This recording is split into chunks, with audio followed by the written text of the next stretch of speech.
To organize context in Excel, start by searching for context.google.com in your browser, which will take you to your already logged in account.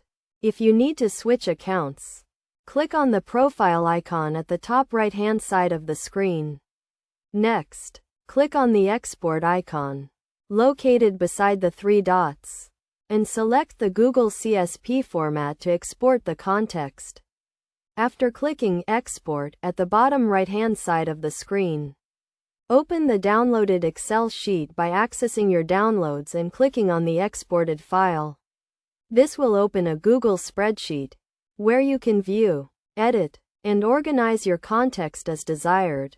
You can select cells and choose to hide or delete them as needed, allowing you to customize the spreadsheet to your preferences. With these steps, you can effectively organize your context in Excel, hiding, deleting, or rearranging cells as you see fit.